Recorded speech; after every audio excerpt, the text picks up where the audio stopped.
Salam sepak bola untuk seluruh pecinta olahraga si kulit bundar dimanapun kalian berada. Kembali lagi bersama saya dalam ruang diskusi pengamat sepak bola. Dan kali ini kita akan membahas secara mendalam kabar terbaru dari Timnas U23 yang baru saja merilis daftar 23 pemain pilihan pelatih Gerald Van den Berg untuk menghadapi kualifikasi Piala Asia U23. Kompetisi ini akan dimulai pada 3 September mendatang dan pastinya menjadi momen penting yang bisa menentukan arah masa depan skuad Garuda Muda ini. Dalam 30 menit ke depan, saya akan mengajak Anda menelusuri kekuatan, kelemahan, serta peluang hingga tantangan yang akan dihadapi tim ini. Jadi mari kita kupas bersama-sama dengan tenang dan penuh analisis. Indonesia tergabung kalau nggak salah itu di grup J bersama Laos, kemudian ada Makau dan juga ada Korea Selatan. Secara teori, Makau dan Laos bukan lawan yang berat, namun sepak bola sering menghadirkan kejutan yang tidak terduga. Nah, justru dari pertandingan melawan tim-tim yang dianggap lebih lemah inilah mentalitas dan efektivitas permainan kita akan diuji. Kalau kita lihat Laos yang dari Asia Tenggara itu levelnya masih di bawah Indonesia, serta Makau ini kekuatannya masih di bawah Indonesia. Akan tapi kita tidak boleh terlalu meremehkan lawan. Karena dua kemenangan awal atas Makau dan Laos nanti akan menjadi modal besar baik secara poin ataupun kepercayaan diri nih. Sebelum akhirnya menghadapi laga penentuan kontra Korea Selatan. Jika kita bicara target, tentu lolos sebagai juara grup adalah prioritas atau yang utama. Namun format turnamen juga membuka peluang bagi 4 runner-up terbaik. Artinya setiap gol dan juga setiap poin, bahkan selisih gol sangat berharga.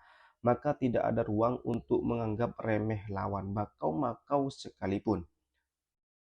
Jadi yang juara grup di masing-masing grup juaranya itu langsung lolos ke putaran final Piala Asia nanti.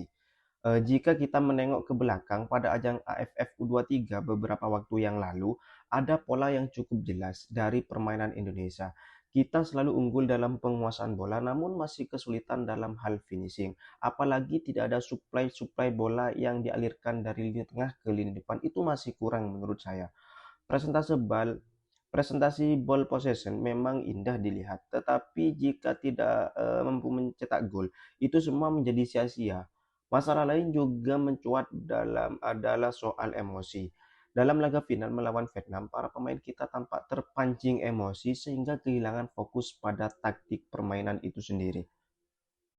Dan ini menjadi catatan penting, dominasi permainan harus diiringi dengan ketenangan dalam menyelesaikan akhir dan kedewasaan dalam mengendalikan emosi itu. Tanpa itu melawan tim sekelas Korea, maksud saya Korea Selatan akan sangat berbahaya. Apalagi Korea Selatan ini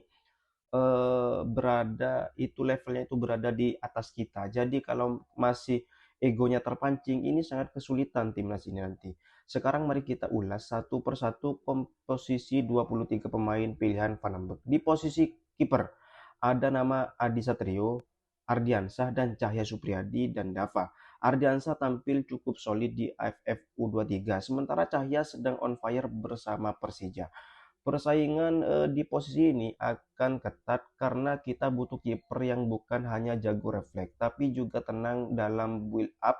Di lini belakang ada Kakang Rudianto yang reguler bersama Persib. Meski masih harus menahan emosinya, kemudian ada juga Kadek Ariel sebagai kapten juga menjadi figur penting dalam menjaga lini belakang eh, Bali United. Dan secara permainan tetap solid pemain ini. Nama-nama seperti Ferrari, Dion Mark yang sudah bermain di Belanda, hingga Doni Tripamungkas menambah kedalaman skuad. Doni sendiri punya gaya bermain kalem, fokus, dan punya distribusi bola yang jelas dan akurat. Untuk maksud saya di lini tengah sendiri, ada Tony Firmansyah yang menjadi motor pekerja keras. Kemudian ada Zanadin Faris, meski menit bermainnya terbatas, tetap bisa jadi opsi. Kemudian ada Robbie Darwis, terkenal dengan lemparan jauh berbahaya. Kemudian juga ada Arhan Fikri adalah dinamo atau pengatur ritme. Kalau bahasanya di Tom Haye-nya U23. Nah, kurang lebih seperti itu. Dan sedangkan Rehan dan Ananda Alif bisa jadi kreator serangan cepat. Di lini depan ada Hoki Caraka yang kerap menuai pro dan kontra. Banyak yang meragukan ketajamannya, tapi Hoki punya etos kerja luar biasa. Pressingnya kemudian turun membantu dan mental yang kuat. Ini yang dimiliki Hoki Caraka. Kemudian ada juga Jan Raven sudah menunjukkan ketajaman meski perlu lebih konsisten secara fisik. Kemudian juga ada Rafael Struck juga masih jadi pertanyaan apakah akan dipasang sejak awal. Sedangkan Rahmat Arjuna punya kecepatan eksplosif yang bisa jadi senjata penting. Dengan komposisi ini, Gerald Van den Berg memiliki banyak pilihan formasi, bisa tetap dengan 4-3-3 untuk menjaga dominasi atau mencoba 3 back tengah jika ingin lebih solid melawan Korea Selatan.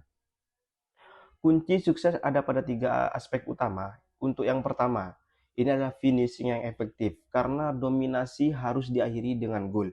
Untuk yang kedua, kontrol emosi agar tidak terpancing provokasi lawan. Ini pemain harus menjaga emosinya agar tidak terpancing sehingga tetap fokus pada taktik yang diberikan oleh sang pelatih.